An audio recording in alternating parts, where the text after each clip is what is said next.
Let's talk about a type of criminal who can steal your life savings in a single phone call. They don't use violence, they don't hack your computer.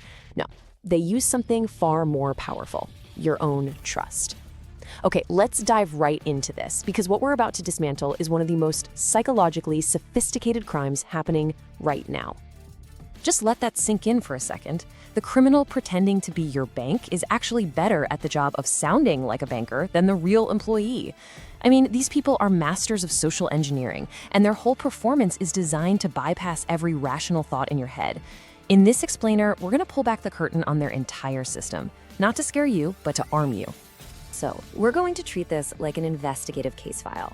First up, we'll profile the criminal persona, the professional imposter. Then we'll dig into the psychological triggers they know how to exploit. After that, we'll do a full forensic breakdown of the attack itself, moment by moment. And finally, we'll establish the non-negotiable defense protocol and the one single rule you need to remember to make yourself completely immune to this threat. Right, our investigation begins with a really strange paradox. The very thing that should make you feel safe, a call from your bank's fraud or security department, is actually the primary weapon of the attack. You see, these criminals aren't just pretending to be bankers, they're impersonating a level of perfect, personalized security that, well, it doesn't really exist in the real world. They are selling you a fantasy of protection while they pick your pocket. Think about it. Every security measure, every good experience you've ever had with your bank builds up this foundation of trust. And these scammers have figured out a system to turn that entire foundation against you. They take your best instincts, your caution about your finances, and your trust in the institutions meant to protect them, and they weaponize it. They know you want to do the right thing, and they use that desire to guide you straight toward financial ruin. To beat this scam, we first have to get inside the victim's head. And let me be crystal clear here. This is not about blame, not at all. This is about understanding the universal psychological triggers that these criminals are absolute experts at manipulating. They aren't just hacking a bank account, they're hacking the human brain. This really boils it down to the simple but potent emotional cocktail the scammers mix. It's a two-part formula. First, they establish themselves as a figure of high authority, the fraud prevention officer from your bank. Then they immediately inject this intense, primal fear. The idea that you are seconds away from losing all of your money.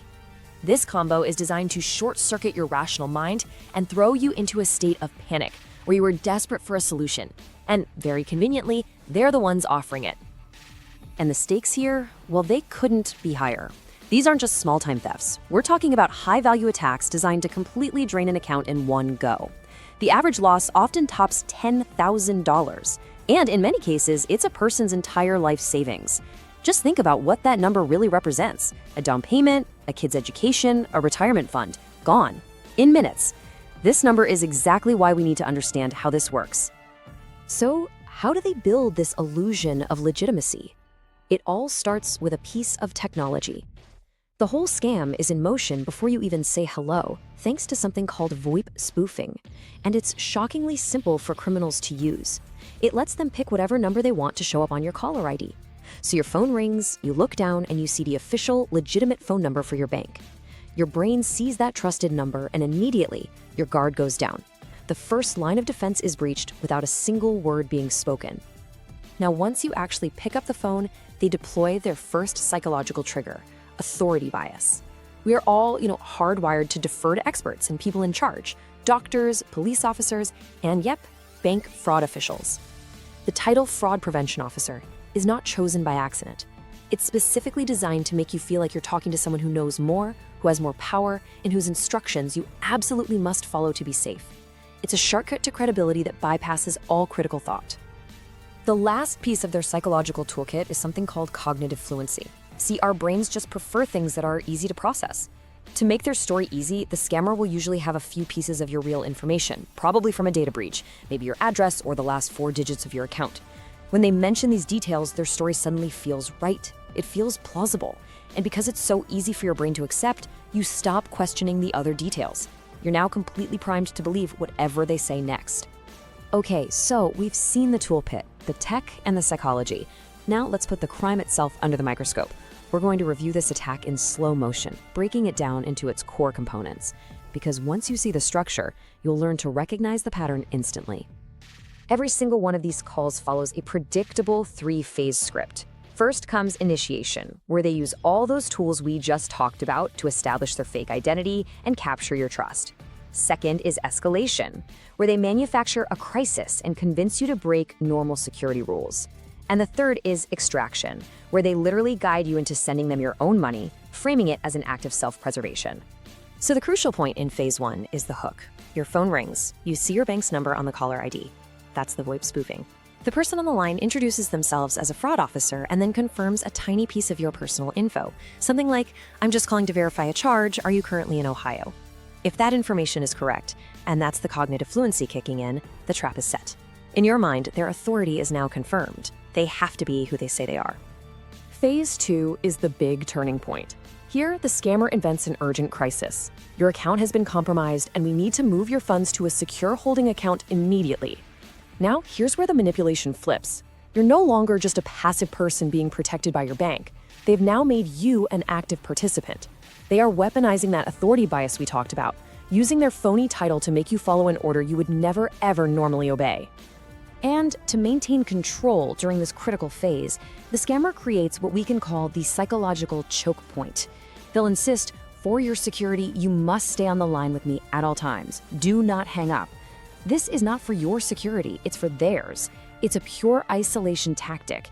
It keeps you in a state of panic, it overloads your brain so you can't think clearly, and most importantly, it stops you from doing the one thing that would expose the entire fraud: hanging up and calling your bank yourself. Phase 3 is where the actual theft happens, and it is all about deceptive language. Just look at this comparison. They don't say, "Wire your money to my account." They frame it as, "We need to move your money to a secure holding account." They don't say, "Give me your 2-factor authentication code so I can log in." They say, "Read me the security code on your screen to authorize the protective transfer." They're turning you into an accomplice in your own robbery, and they do it by making every criminal step sound like a legitimate security procedure.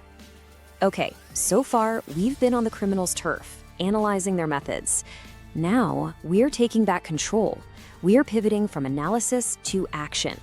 This next section isn't about theory, it is a clear instructional protocol that, if you follow it, makes this entire sophisticated attack completely useless. We've laid out the entire system. You've seen the technology, the psychological triggers, the whole 3-phase attack plan.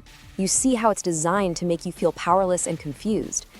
But once you understand the system, the way to defeat it becomes incredibly simple.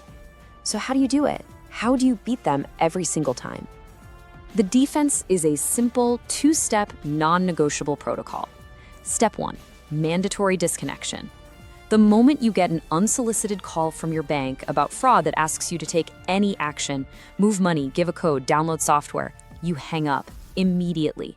It doesn't matter if it sounds real. It doesn't matter what the caller ID says. You hang up. Step 2, out-of-band verification. You then verify it yourself. You take out your physical bank card, turn it over, and call the official number printed on the back. That's it. This simple protocol demolishes the entire scam. And look, if you feel like you need to say something before you disconnect, here's the exact script. It requires no debate, no argument. You just state, "I am hanging up now to call your official number for verification." A real bank employee will understand that, and they'll even encourage it. A scammer will panic. They'll try to keep you on the line, telling you it's urgent, that you can't hang up. And that panic is your final confirmation that you are absolutely talking to a criminal. We've broken down the crime, and we've established the defense. Now let's distill all of this down to one core strategic principle, a final, unbreakable rule that will protect you from this and so many other threats like it. I want you to remember this core principle. Real security is calm. It's methodical. It follows established procedures. It is never frantic. It is never improvised.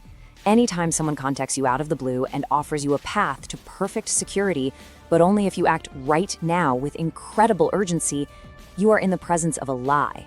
That combination of urgency and a perfect instant solution is the single biggest red flag in all of personal finance. So let's end with the one thought that neutralizes this entire system. Memorize this, make it your mantra. Your bank will never call you and ask you to move your money to protect it. Not ever. If you get a call like that, it is always a scam. The only action you ever need to take is to hang up the phone and call the number on the back of your card. It's the simplest role, and it's the most powerful protection you will ever have.